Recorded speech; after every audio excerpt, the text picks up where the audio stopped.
Hello and welcome to Property Money Tree's Maximising Property Values, the once a month show where I break down the steps of how to recognise, enhance and then extract the values in property in order to create wealth. Would you like to find out how you can benefit from the steps of maximising property values? This is even if you don't own a property yet or have a deposit. If that's a yes, then you're in the right place to find out. My name is Patricia Faber, and although many know me for my work as a solicitor, on this show you will be getting the benefit of my 30 plus years worth of experience of maximising property values, experience which has given me a net worth in millions. So who might benefit from listening to this show? Literally anyone with an interest in creating property wealth. Welcome back. This month, I'm going to go back to basics. Now, people who've listened to these podcasts will remember that I keep saying that they are relevant to everybody. You know, whether or not people have their own property, whether or not they've got enough money for a deposit, for people who are already on their journey, for people who've got money and are looking to buy, literally everyone. And even people who are not perhaps even old enough to be involved in property at the moment, but have an aspiration to do so once they're old enough and want to get themselves educated. Literally everyone who's interested in property, who wants to make money from property, because at the end of the day, maximising property values is all about creating wealth and financial freedom. So I have heard you, I've heard all of you. Thank you very much. And as I promised, I'm now doing this episode for people without enough money to pay a deposit and people who don't have any properties just yet. There are a few ways in which people who are in this position can start to do things that will help them create wealth and financial freedom. And I'm going to try and go through them one by one. So I'm going to start with deal sourcing, then I'll go to rent, then I'll go to using your skills, partnering up with someone, as I hinted at in episode 1 of this podcast series. Everyone has something to offer. Everyone who is listening to this definitely has something to offer, because you're not one of these people who is doing nothing about their future. You are out there, you are looking for solutions, you are looking for ways where you can also begin to create wealth, where you can start to get financial freedom. So the first thing which I say you perhaps want to ask yourself is this: how much do you need every year? If you're just starting out and you don't have a deposit, one of the most important things to you is going to be paying your bills. How much income will you need every year in order to become financially free? You see, once you work this out, the path ahead will become so much clearer. So let's start. Options. You can deal source. You can do a rent to rent, and you can use your skills. What is deal sourcing? So this is exactly why I've not gone into this in any detail until now, because if you've listened to the previous episodes, you'll begin to get an idea as to how you can get these properties, killer properties. Those are the ones that you want, because anything else is really not going to make you money. It's not going to put money in your pocket. You know, getting the killer properties, and you then know what you're going to do to enhance these properties. So in my workshops, I break them down into 4 separate and standalone areas. The first is how you actually find these killer properties. So what you do, what you have to do, how you do it, that's part 1. And that is usually the first Saturday of the month in which the workshops are running. They don't run every month. They are on Eventbrite under Maximising Property Values. The second Saturday is all about enhance, but it's the enhance that you need to know about before you make an offer. It's the enhance that confirms to you that you are definitely looking at a killer property. The third Saturday is again about enhance, but it's about the enhancements that you introduce once you own the property or once the property has been acquired. So that they're 2 different things altogether. So that really has to do with interior design and staging. It's about how you get the best in terms of money out of that property. And the last Saturday, the 4th Saturday, is about the things that you must avoid. These are the value killers. So once you have all of that knowledge, you can start to put together amazing deals for other investors to buy. How much can you sell a deal for if you've got a killer property and you know exactly what you're doing, you know what you need to do to enhance both before and after ownership, and you know the things that you must avoid in order to make sure that that deal stacks up? How much can you charge for those kind of deals? Now, I have only ever paid someone for a deal once, but guess how much I paid? £20,000. And boy, was it worth it. Oh, it was. It was a house that I bought for £470,000. I spent about £122,000 on the house to turn it into a 6-room, 6-ensuite HMO. When it was revalued, because it was a BRRR as well as being an HMO, because you can combine these strategies. You have to do what works best for you. So when I refinanced, it was valued at £800,000. I took out an HMO mortgage with a 75% loan to value. £600,000 is what the mortgage is on that property today. All of my money came out of that property. So why would I not pay £20,000 for it? But as soon as it was brought to me, it wasn't even packaged. It was a phone call. This house is going. I did about 10 minutes worth of research. I knew I was in. Got it. Boom. But that is only because I was experienced enough to be able to do that. If you are selling it to somebody who is not very experienced, you will need to package the deal. You'll need to tell tell them what all their costs are, what their likely refurbishment costs are, how much they're likely to get at the end of the project, and so on and so forth. So with all of my money out of that particular house, it is still bringing in close to £2,500 every single month. That is one house. The only voids it had was during the period where, in the first lockdown, where we were not allowed to have viewings and things in such properties. What do? It literally is a house that has no voids. Amazing. And yeah, bringing in over £2,000 a month. Now, what return on investment is that? Somebody work it out for me, please. Return on investment. There's no longer any investment of mine in that property, and it is still yielding.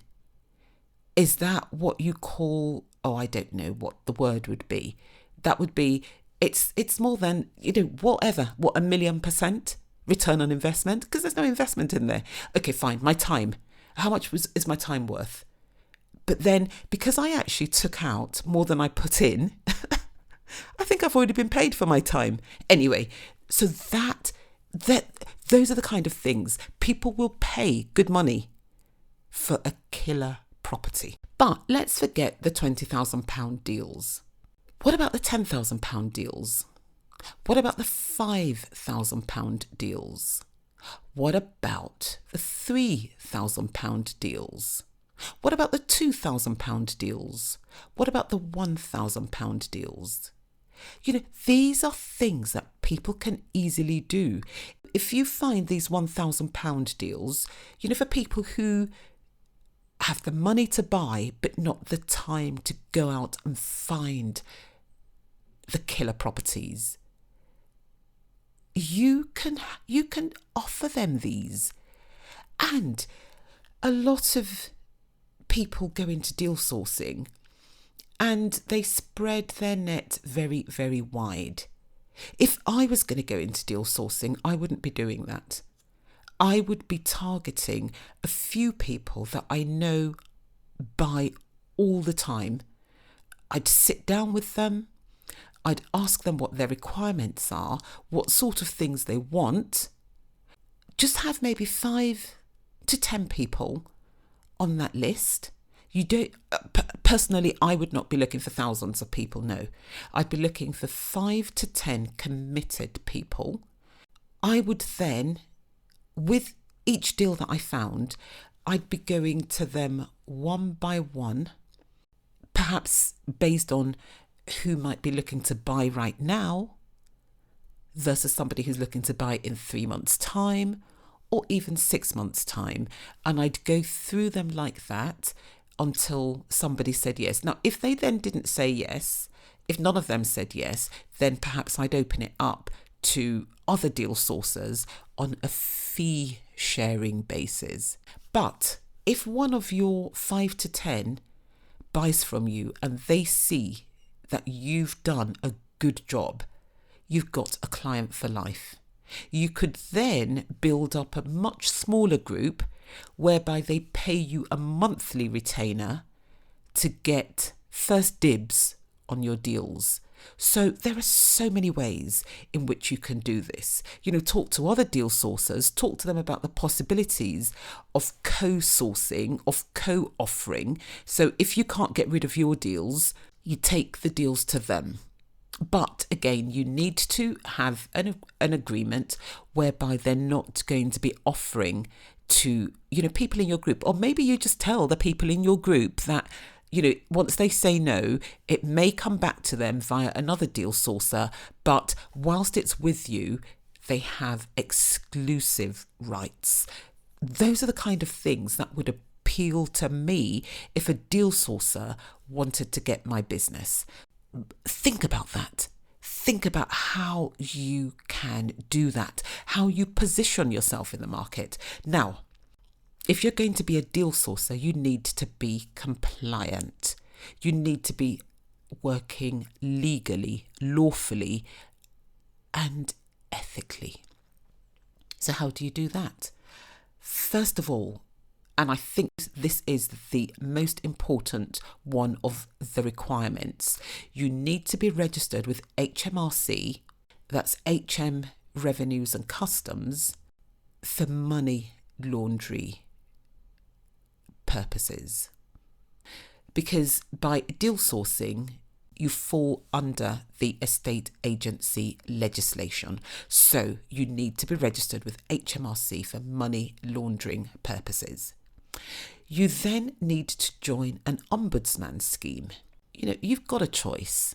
You've got the ombudsman, you've got the property ombudsman, and you've got the property redress scheme. Any one of those will do.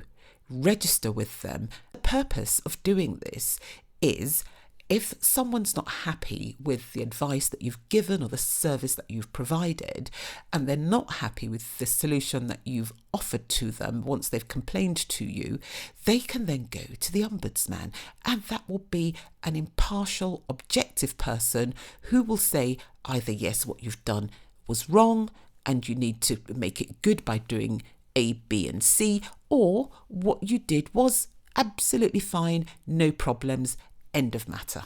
You need to be insured. Insurance wise, there are two types of insurance that you need: professional indemnity insurance and public liability insurance. So get those. You can get a package of those. There are insurance companies out there that cater to deal sourcers.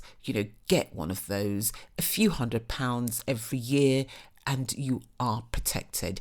This insurance will protect you if you get sued by someone, and there are people out there who will sue you if they're not happy with things.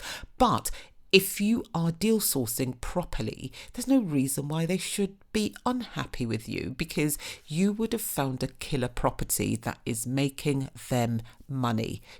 Go back over the previous episodes in this series, find out what you can do. Offer something that has a lot of monetary value in it. And if that's the case, why would anyone be unhappy with you? Then you need to also register with the Information Commissioner's Office, the ICO, for data protection purposes. Once you've done all of these things, you will be compliant. But there's another thing that I would advise, and it's this. It's very simple. If you're going into deal sourcing, go into it as a business. Form a company to do it in. It doesn't matter how you trade. You could be a sole trader. You could be trading in a partnership, which is like two or more people who are in business together with a view to making a profit. Or you could use a company. It honestly doesn't matter how you do it. But the people that you're dealing with will probably treat you more seriously if you have a limited liability company. So for that reason, I would advise that. So that is deal sourcing. Now, obviously, when you're packaging your deal, you need to talk about the possible value uplifts. You need to talk about the different strategies that your deal will work for. Is it going to be a BRRR?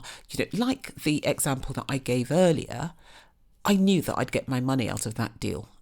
You present that to any serious investor, they will bite your hand off, literally. Is it somebody who wants to flip?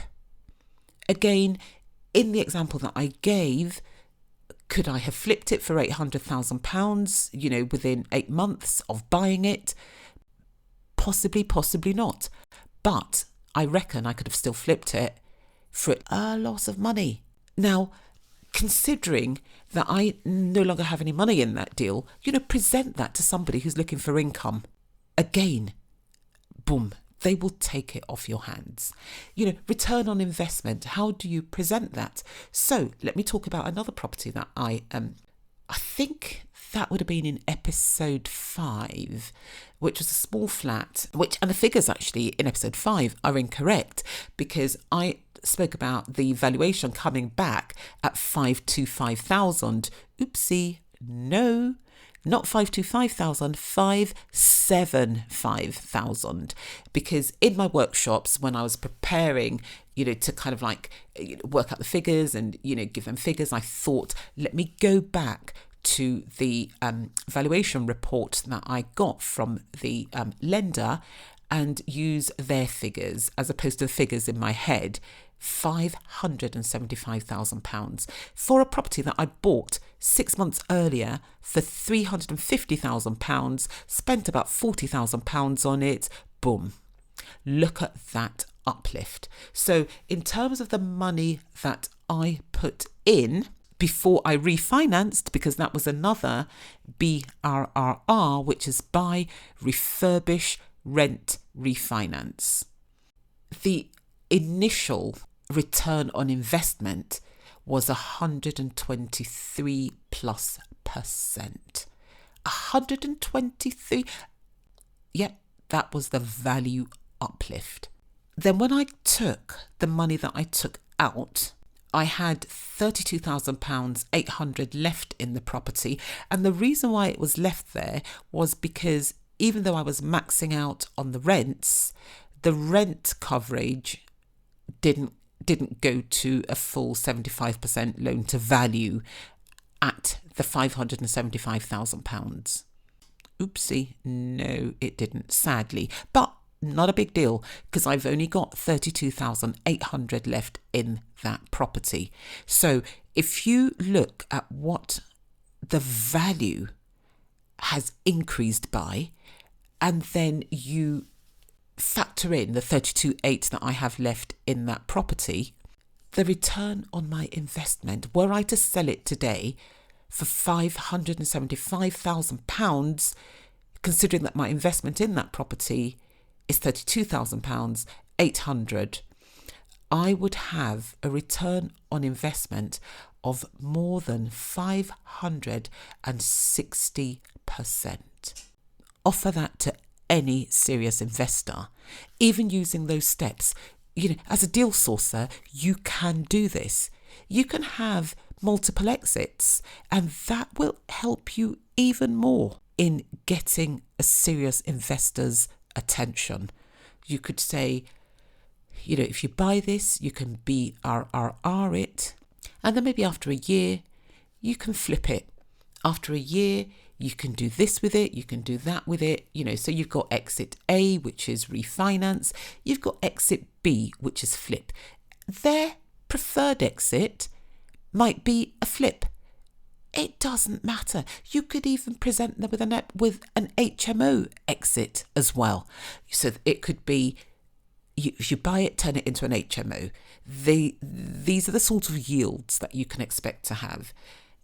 This is the sort of money that you should expect to put into it. This will be your return on investment. But once you've started letting it out, you can refinance it. And this is the sort of money that you can expect to have left in the deal, if any. And then your return on investment will become this. Then you could present yet a third option, which is, and then maybe after 2 years, you might decide to sell it to somebody else. And these are the sort of figures that you might be looking at then. Put your deal together properly. Do your due diligence, back up whatever you say with numbers. Research the area, give them, an overview of the area, of the property, what the demographics are, how things are selling in that area. Do all of that, present it well. They will bite your hand off. Now, I'm actually quite sorry, but this podcast has gone on for long enough, and I think I'm going to have to do the other ones, which is like rent to rent, and how you can partner up with somebody in a future episode. So I am so sorry. I had actually aimed to do all of them together, but looking at how much time I've already spent, no, I'm not going to talk any further about this. I am so sorry, but, do definitely come back, next month, and I will delve into rent to rent, and I will also explain what Article 4 means for HMO purposes. That will be in the rent to rent one. And yes, so do definitely come back. Would love to have you back, and if you've enjoyed this podcast, if it's been of any value to you, if it's inspired you, which I hope it has, then please do leave a review for me on the Apple platform, because they do take reviews. Lots of people do DM me and tell me how absolutely useful they are finding the podcasts. But, reviews are also really, really welcome. Thank you very much, and hopefully see you next month.